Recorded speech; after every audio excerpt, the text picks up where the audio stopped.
All right, we are going to skip part of 6.3 because I'm not sure we're going to cover it. We may come back to it later or may do it sooner. I'm waiting to hear back from one of those guys because he normally doesn't cover this, but if he does, we will cover it too because usually it's not on the AP test.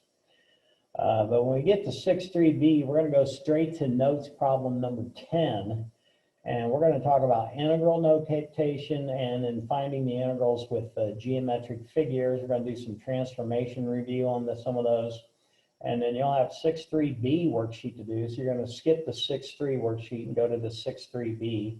And that'll be due on Monday and Thursday, depending on what day you're here, this Thursday or next Monday. And then we're going to have a quiz on that either this Thursday, it could be next Tuesday or this Monday, because we're supposed to actually do quiz 6.2 here.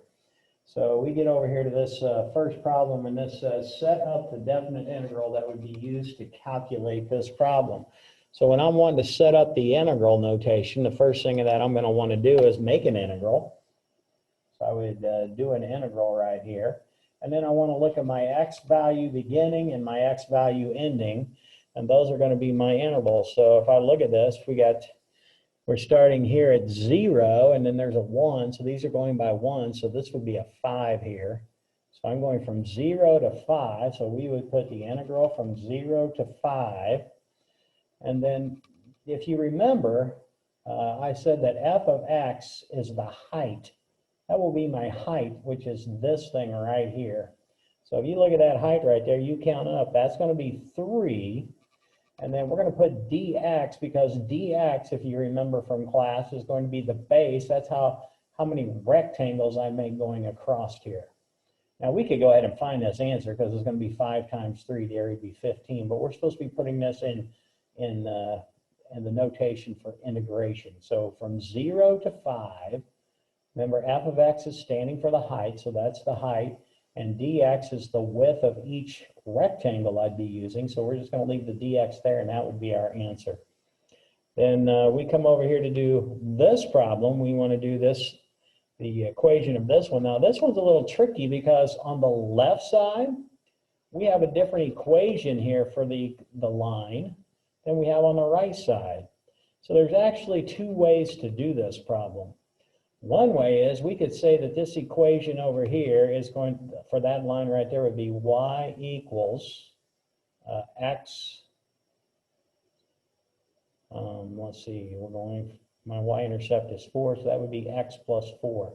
Oh, another thing I should have said over here, this is the function that we're getting the area of. So the equation of that red line would be y equals 3. And again, that's another reason that 3 is there, because that's the equation of that top function to the x. So we have this function on this side. And then over here on the other side, we have a different function. So if I look at this other function, I come over here, this function is right here. This would be the equation y equals 4 minus x, or slope's -1. So we got 2 ways we could do this. One is we could say the integral. Let's do the 2 parts here. We can say the integral. And if I look at that x value right there over to here where it switches functions, that would be from -4 to 0. And then the top part is x plus 4 is the height there. That's the height of all those dx. So that would just be this area right here. And then we get plus, we want to get the area on the other side. So to get this area on this side, it would be the integral from 0 to 4, because we are going from 0 to 4 on this one. And then again, my function is 4 minus x times dx, which is the width of each one. So you could write it like this. Or there's another option here, because if you think of this as one function, we could write this as one function. We could think of this as being an upside down v right here, which would make this equation, if you remember back to the good old days of trig, that'd be 4 minus the absolute value of x. So in other words, there's a vertical shift of 4, and the absolute values flipped upside down. That's why there's a negative, and then of x. So this could be the equation that we use for the whole thing. And we could write this also as the integral from -4 to 4 of 4 minus the absolute value of x dx. So when we're going to put them in integral notation, this is what we're doing. We're looking at the equation of the top part. And if you broke this up or if you wrote it as one, that'd be great. Now, if you were solving this thing, I would make this and do the area of a triangle is what I would do. So whenever you have an absolute value integral, draw the picture and use the geometric figures. Okay, down here on problem number 11, which is a little different, we are supposed to be not only writing the, they've given us the inequality, sorry, the integral system. So what this means is we're graphing y equals 2x plus 5. So just like the good old days, my y-intercept is 1, 2, 3, 4, 5. And my slope is 2, so down 2, left 2 would be my slope, down 2, left. I said left 2, it's left 1. And then I'm going to use my cheating deal here and draw my line. So we're talking about this line right here. Now, I could go further up and further down, but I'm just going to keep it on my graph. Now, the only part of the graph I want is from -2. I want from -2, which in this case is going to be right here, over to 0. So I want the area in here. So if you look at this, this is a trapezoid. This is parallel to this. So this base is 5. This base is 1. And then my heights from here to here were just 2. So this is going to equal base 1 plus base 2 times this height, which is 2, divided by 2. So this would be 6. That would be what you get out of this, is 6. Now looking at this one's a little harder, but you should start recognizing this because they like writing these in this form. This is the equation I want to graph. Well, if I square both sides, and I add the x squared over, and the x squared over with the y squared, I get this equation. Hopefully you remember that this is a circle. This is going to be a circle from, with a center at 0, 0 and a radius of 3.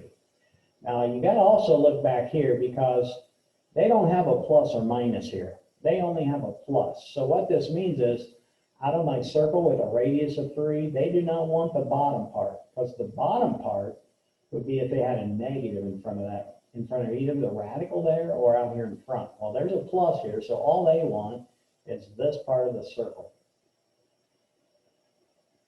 So this part of the circle, I'm going to draw my circle. So I want to get this shaded part right here. Well, that's half a circle. So I'm going to use pi r squared and divide that by 2. So it's going to be pi. And then my r is 3 because that's my radius is 3 from this equation, squared, all over 2, which is fine for the answer, or it's 9 pi over 2. Coming down here to this next one, we got the absolute value again, and this says 1 minus absolute value x. So it's very similar to this. The difference is you have a vertical shift up 1 for your vertex, and we have a negative, which means the b is going to be going down. So if you look, these are skipping over a point, so you'd be going down at a slope of 1 that way and a slope of -1 that way. So we want the area of this triangle. So the area of that triangle is going to be 1/2 base times height. Well, the base goes from here over to here, which is 2. And then the height is from here to here, which is 1. So we have 2 times 1, which ends up being an area of 1. So that's how you do for that problem. We're going to go on to the next one. Oh, this is an interesting one because this is going to be dealing with some transformations. So it says, given that picture there below, find the solution to each of the definite integrals. Use the provided graph to resketch. So if you look on here now, I don't know if you can see it on your graph. There's a yellow. There's kind of a yellowish color of mine. Guess I could go look on yours, but they show the original graph here. So you're supposed to know that the negative on transformations flips this upside down. It makes all the y values negative. Now I am only worried on this graph from -4 to 0. So I really probably wouldn't copy the rest of this down. I would just go from -4 to 0. So if I go from -4 to 0, -4 is right here. Let's see, it looks like that circle goes to there. It's got a radius of 2, 1, 2. So I would flip this upside down. And then I got to look at this other picture here. Looks like it goes from there to -1 right here. So I am going from -4 to 0. So you don't have to flip anything else off or flip anything else over. So we want this area right here. Okay, so what I'm going to do is get that area. And this is going to be something that you need to know that I haven't told you yet. There's a new thing on this. If you notice, this is under the function, right? So I've got a semicircle right there with a radius of 2. And semi means I got to divide pi r squared by 2. And then I have a triangle over here. And the base of my triangle is 2. This is a base of 2 and a height of 1. So this is going to be plus 1/2 base of 2 and height of 1. Now, this is the first time we've had a problem that looks like this. This problem is actually flipped upside down, okay?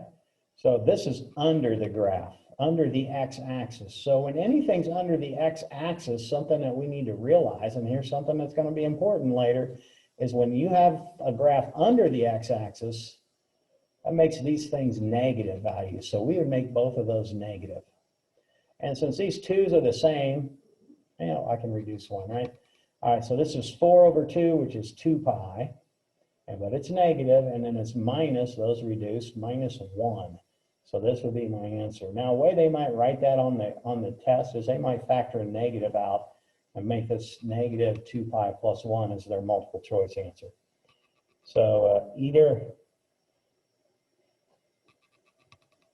so those are my 2 answers right there. Okay, I just see that I made a mistake right here because I couldn't see the numbers. That is actually not, this is not -4 out here. So we're going to redo this.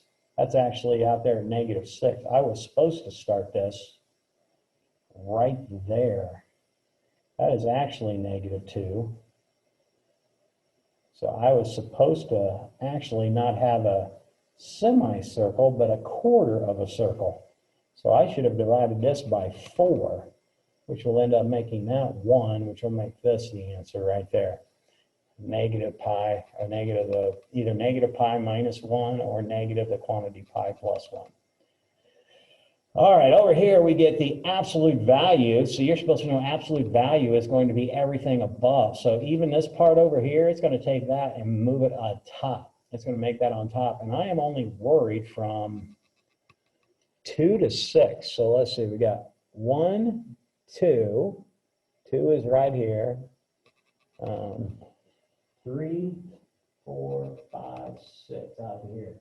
So I'm only graphing this part. Now remember, it's absolute value, so this thing is flipped upside down, so it should go like that. So I am looking for this area right here of these 2 geometric figures. I got a triangle and I have a trapezoid. Okay, so this is going to equal, this is a trapezoid. The parallel sides on this one's a little different. It's this top one and this bottom one. Let's see, we got 1, 2. So that's a 2, and that height is a 1. So we got base 1 plus base 2 divided by 2. And I got to get this height. The height right there is a 1, so that 1 goes there, plus. Then we got this triangle out here on the side. So this triangle is going to be plus 1/2, and this base is 2, and that height is 2, so it's going to be 1/2, 2 times 2. So let's see, those will reduce out, and this is going to be 3 over 2. Actually, I think I'm going to leave that 4 over 2 instead of reducing those, so I have a common denominator, so that'd be 7/2. You can put 3.5 or 3.5, same story. We're going to come down here and do these last 2. I got to keep looking back and forth from my screen to my actual problem because I can't see very well. Now this one says I'm going to go from negative 2 to 1, but there's a +2 in here. So what does that +2 do? That's a horizontal shift left 2.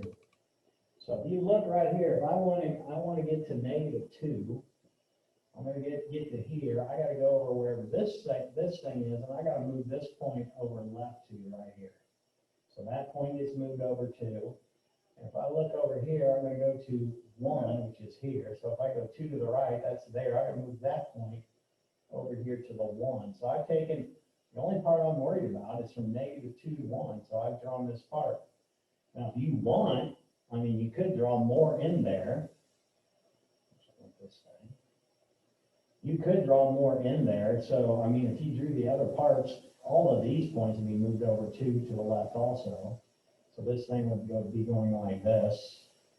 And let's see, there would be this thing going over 2 this way. So this would come down here. And then you got your semicircle with a radius of 2. I mean, if you drew the whole thing in there, you could. But again, all I'm worried about is from -2 to 1. So all I really want is this area of this rectangle right here.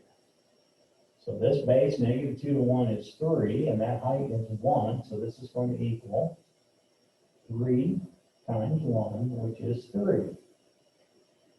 And here we have the absolute value of f of x plus 2. So on this one, the absolute value is going to take everything and flip it over. So it's all positive, and then this +2 is inside the absolute value, so it's going to move everything to the left 2.